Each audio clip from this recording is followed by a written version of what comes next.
Hi, welcome to the KaiNexus Continuous Improvement Podcast. I'm Mark Graban. Today we're doing a preview of what I think is going to be a very special webinar. It's a panel discussion that we're going to be having on Friday, August 14th at 1 o'clock Eastern.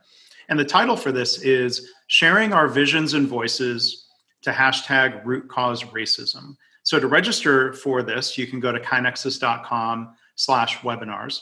If you attend live, you'll be able to submit questions to our panelists. And if you miss it on the 14th, you can, of course, listen to it in our podcast feed, or you'll be able to watch it on our YouTube channel. And so speaking of those panelists, we're joined today.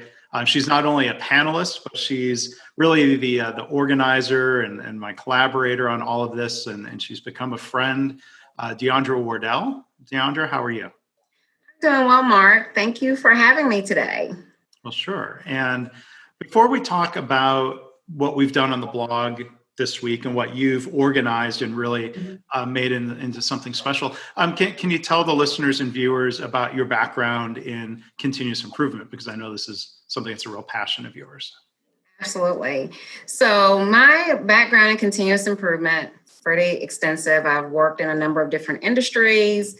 Manufacturing, banking, retail. But I would say my favorite aspect or my favorite practice in continuous improvement is the Toyota Kata. And in recent years, as I have become more familiar with the Kata, first as a learner, and then as a coach, and then as a second coach, I began to see the connection of how we could use the Kata in all areas of life. And I'm heavily involved in volunteer work and working with nonprofit organizations. And I've been very fortunate to have the opportunity to take continuous improvement in the form of the Toyota Kata and share with those organizations and help them to improve their processes and develop people.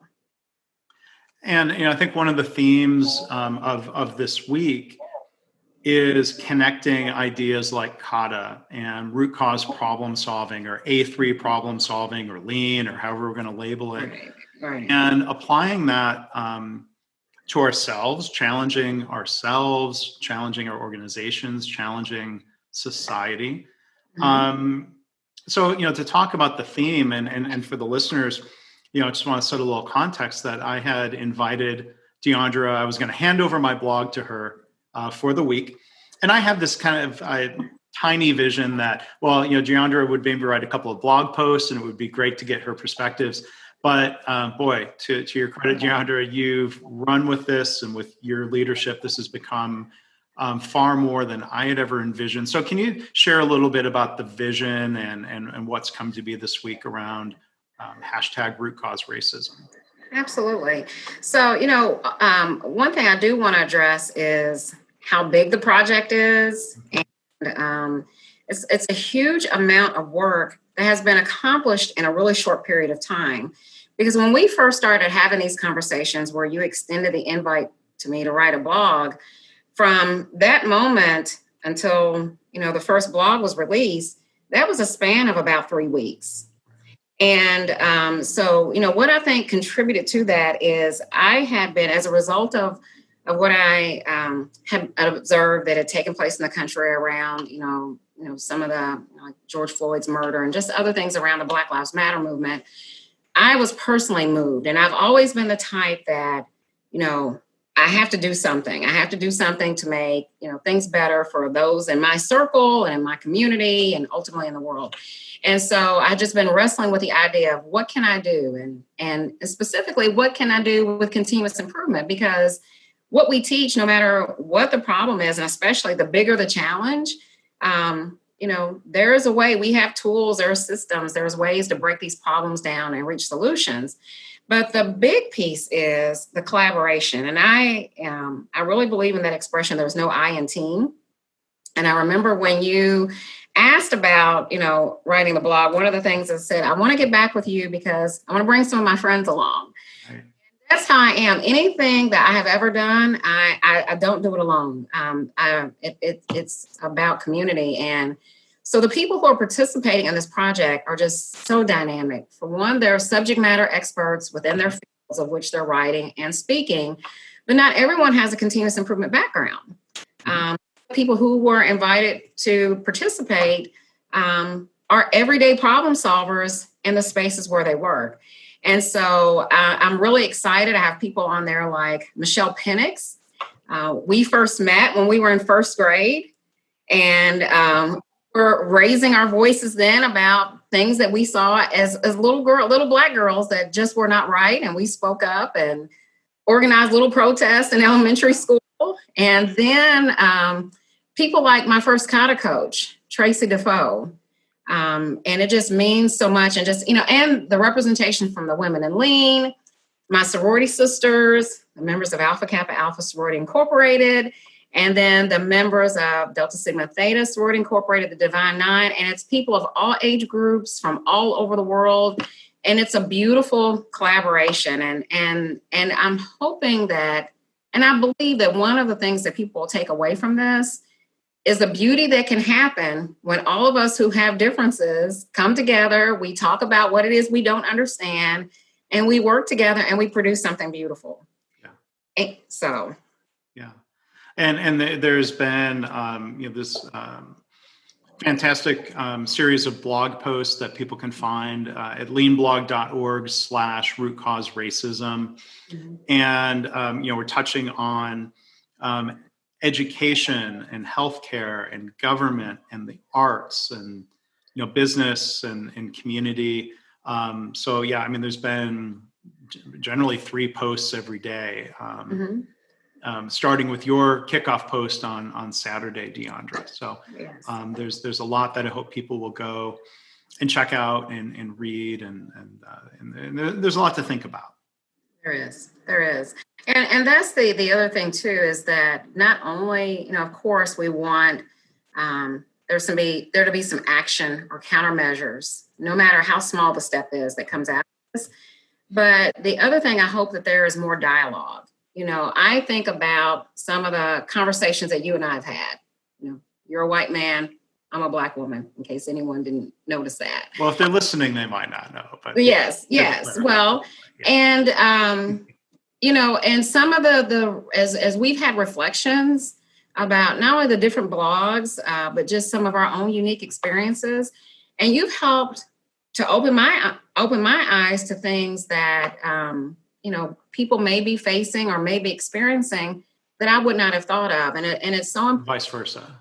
Yeah. And so it's so important to have that exchange and have that exchange in a safe place and in a space where the goal is to show respect for people. And we may not agree on everything, but, we should seek to understand. And that's another beautiful output of this project. Well, and I think seeking to understand the problem, framing a problem statement, understanding the current state and the current condition is an important part of the problem solving process. And as a white man, there are things that I'm oblivious to, things that that Black people face on a regular basis. And it's easy. I think part of my privilege, if you will, is that I can set that issue aside. I've been reading books about, for example, the history of racism, the history of racist ideas in America, the book Stamped from the Beginning. And I'm like, if that's wearing on me, or if I'm tired of that, I can put the book away for a day or two. But the daily realities that people of color face can't be set aside. Right. That's I think part of the difference in our daily realities, or right. And so I think it's good. I think it's important to understand other people's perspectives and to hear what's going on, even if it's uncomfortable to hear about. Mm-hmm. And not only to hear, but to listen. And something that I've appreciated from our conversations early on, because, they almost started out with, just us talking about what we don't understand and just talking about things from our experiences. And I remember there were different stories that I've shared with you about, microaggressions I've experienced, past and present. And one of the things that was so encouraging to me, you never tried to explain them away.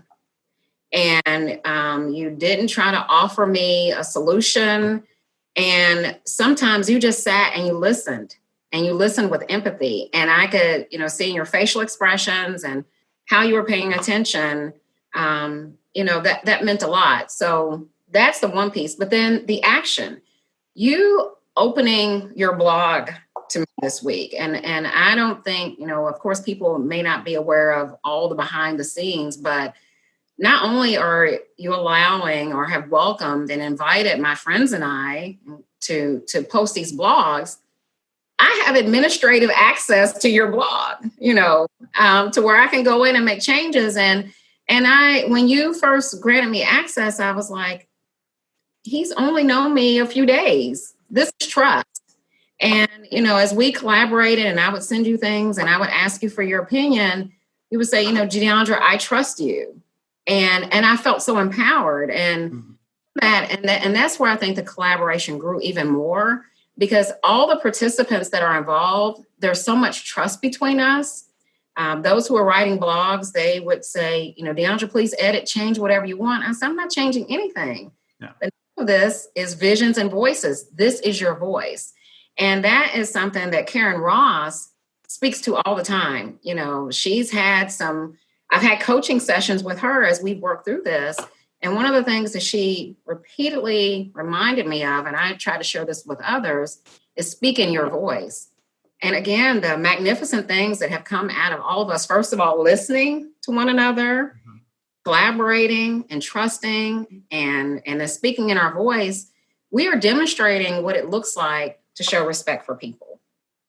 And one thing I've reflected about, and I'll connect it to a workplace. I'll think back to starting in manufacturing 25 years ago, that somebody working out in the factory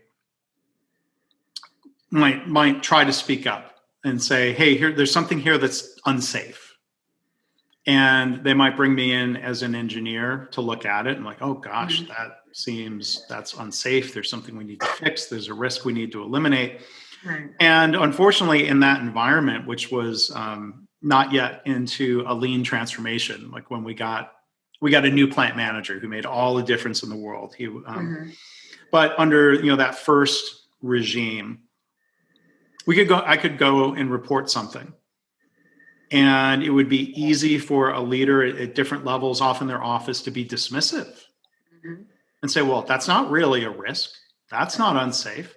But they're not the ones having to work with that hose reel that wasn't retracting properly on a slippery, greasy floor, right? So there were many problems, even in that little scene I'm trying to paint to solve. But leaders would be dismissive because that safety problem didn't affect them directly. They should have felt responsible for it. And I think of similar things when I hear somebody talk about something that's happened to them, an injustice or a microaggression. I'm in no position to be dismissive and say that's not a problem. So I think there are parallels and, in a way, lessons that I've learned from good lean leadership that I've tried to apply more broadly in life, even outside of a workplace. So my advice to others, for what it's worth, is try to listen and understand without being dismissive. Just because something's not a problem to you doesn't mean it's not a problem. Agree. And Mark, you just touched on something that's so important. We think of lean practices, lean leadership applying in workplaces only, and those are important. But look at what we experience as we work with organizations, taking them through lean transformations. I think about companies I've worked with in my past life, where they may have completed an employee survey and where the employees are transparent about what they're experiencing, the safety challenges, where, the equipment needs that they have, and just fundamental things that's needed to do the work. And leadership would be dismissive. Oh, that's not true. And I'm like, how do you know? And on the flip side, working in environments where you do have a lean leader that takes the time to listen and does, the fundamental things, go see, ask why, and show respect. Right. And, when you're working in a manufacturing environment and when that takes place, Well, then the employees feel empowered. That one, and the other thing too, and I'm trying not to go off on a tangent. That's right. One of the things that I say is that the people who are doing the work, who are actually closest to the work, oftentimes the solutions, they have the solutions because they're dealing with it every day. Right. I think it's part of our nature to be creative and want to do things better and want to be successful. And so oftentimes when there's a problem, I want to go to Gemba. I want to go see who is closest to the process, because typically that's where the solution comes from. Yep. They already have an idea of what should be done. It's just no one has listened to them. And the more you engage and involve those people, then that's when things can, that's when you truly see that transformation taking place. The improvements that are being made are sustained because those who are closer to the process feel ownership and they feel empowered and they feel trusted. And then when you have that partnership between leader and employee, or leader and staff, and there's the trust, and you're following these things that we teach in Lean, that's when you see not only the bottom line increasing, but then you see talent being developed and more engaged and people being motivated. And then take that outside the manufacturing walls to what's going on in our homes and in our communities. The same can apply. Yeah. Go see, ask why, show respect. Yeah. 6 words, 6 very powerful words. Yeah. And there's going to be a lot that we'll discuss, and we're going to hear from a lot of different perspectives again. Friday, August 14th, 1 o'clock Eastern. And the scheduled panelists are, of course, Deondra, Karyn Ross, as she mentioned, Crystal Davis, Dorsey Sherman, Tracy Defoe, who Deondra mentioned, Bella Engelbach, Kimberly Green Goldsboro, and Debbie Sears Bernard, and Elizabeth Swan. Yes. And I'll be there as a moderator, but my role is to tee up our 9 panelists. It'll be Brady Bunch plus 1. Yes. There's going to be a lot to discuss.